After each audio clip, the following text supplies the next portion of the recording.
Right guys, this is a success at the moment.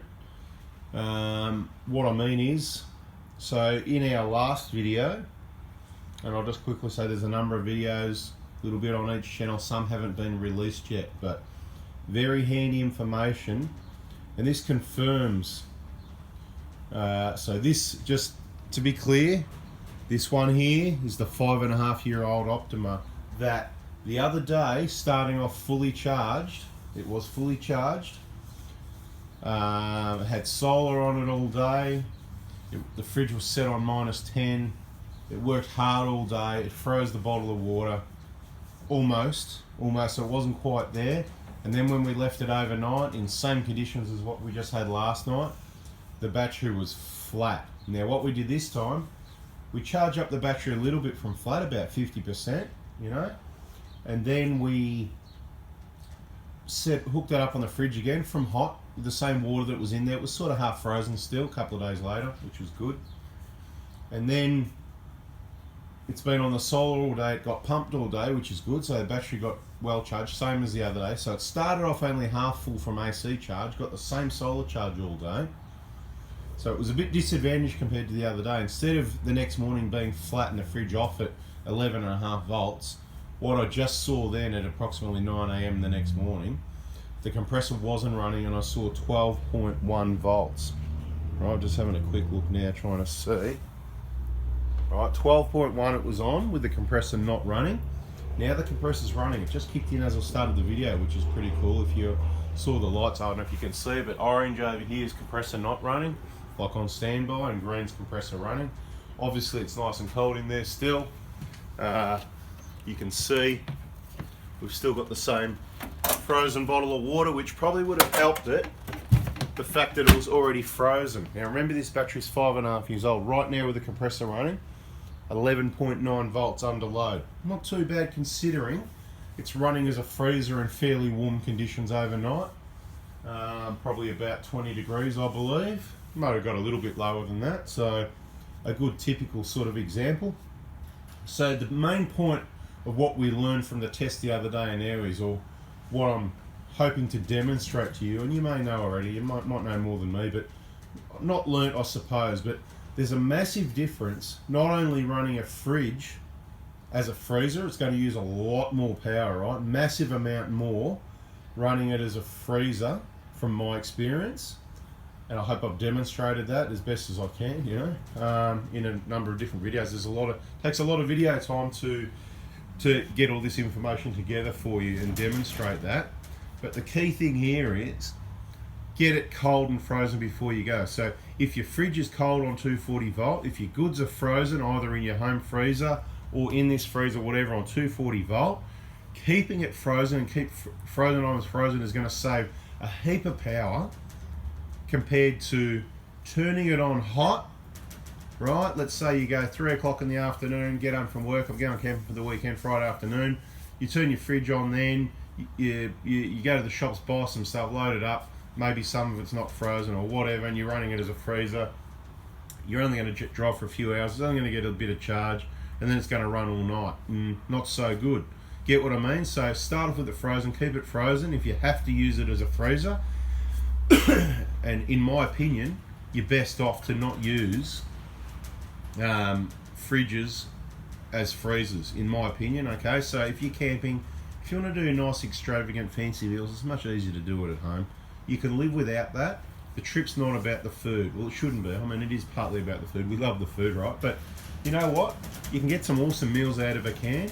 There's no chance you're going to get any sort of, you know, bad food, salmonella, battery's going flat, you know, you got meat in your fridge or whatever, and after all, it's a whole separate video, but you know, they say plant-based food is what's best for us anyway, and we shouldn't really be eating meat, but that's another story. Let's not go there. So in your fridge, you might be just keeping some drinks cool, some fresh foods like tomatoes, lettuces and stuff like that, things to keep them from going off, and a lot of things you can actually keep, you know, in cans, or they don't need to be refrigerated, which is why you can get away with a smaller fridge, which is more efficient on your battery. You don't need to run it lower than about 2 degrees, which is good. I sort of aim for about 2. When I like a nice cold drink, you know, I might pump it a little bit down around the 0 or lower just to get it nice and cold. and the angle we run in the 120 does that really well. Anyway guys, just wanted to show you that so far. At the moment there's no charging on this battery whatsoever. The compressor, yep, still running by the looks of it. So what I'll say about the freezer situation, the compressors run and work really hard a lot more to keep it to temperature. Obviously the colder it's got to be, the harder it's got to work, and it increases, what's the word, you know, I don't know that exponentially word, no, so it increases a lot more. It's a bit like tire pressures, right? Once you get down to low pressures, every extra PSI, say under 15, increases that footprint massively, where 1 PSI at 40 changes bugger all. You can go from 40 down to 30, doesn't change much. You go from 30 to 20, changes it a heap more, and when you go from 20 to 10, it's massive. It's the same thing with setting fridges on cold temperatures, guys, because the compressor's what uses the power, and when it cuts in, depending on the setting, the thermostat setting, which is the temperature you've set, the colder you want it to, because it's got a, obviously the heat transfer, outside's hot, you know. I know for some people it's fairly obvious, you totally get what I mean, but some people are sort of, you know, we're trying to help educate them and help them understand.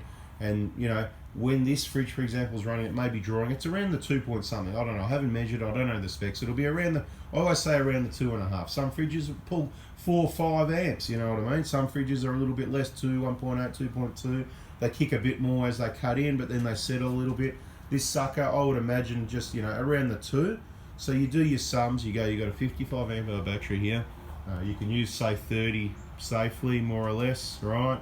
So if this is running constantly on a perfect battery and it's using 2 into 30, 15 hours. So if you've got no charge after, say, 4 p.m, add 15 hours to that. By 7 o'clock the next morning, your battery's going to be flat if you've got a good battery, right? And like I think I've demonstrated, this is a pretty good battery because it's just run the freezer all night. But you can't ask much more of it than that. Now, you can go, oh, well, I'm going to need a bigger battery then. That's right, maybe you need a 100 amp hour battery. And depending what sort it is, it might take a lot longer to charge as well. So you better hope you're driving more. You know, if you're running a freezer in hot weather, you're doomed, okay? You get a big angle 60 litre and put all your shopping in there and think you're going away, doing it extravagant, you've got your ice creams and whatever for the kids, you know.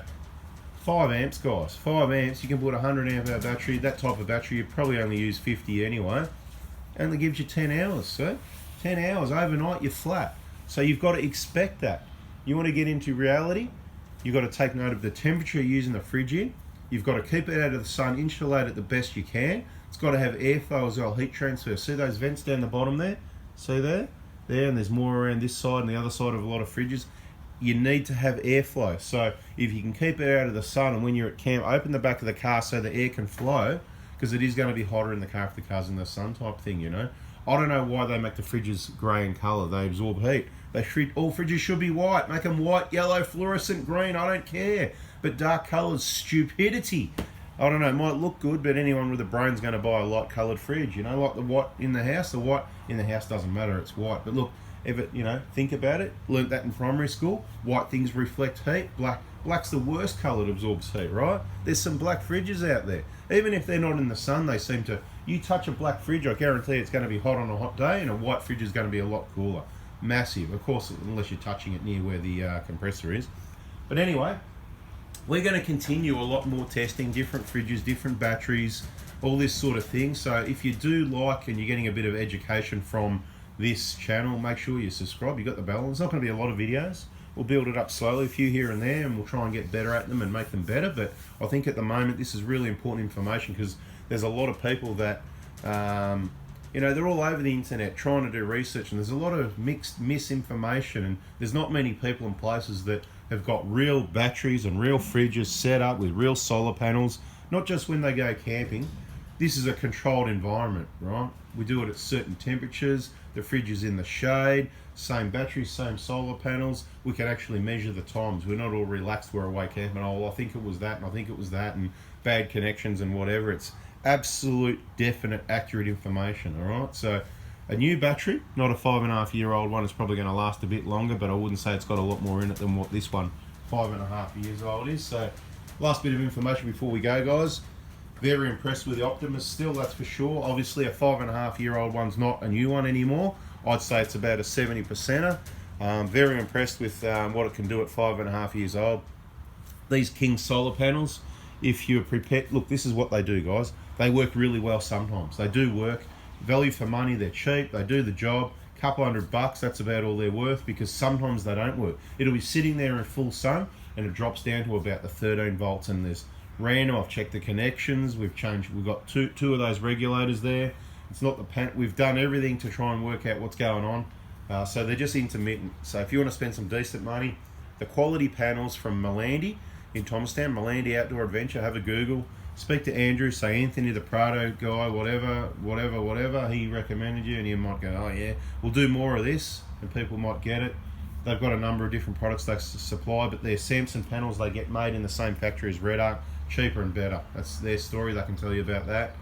Wacos, whatever, they're okay. There's fridges that are just as good that are cheaper, and there's better fridges, so, but it's good enough. Alright guys, thanks for watching. Hope you got some out of that.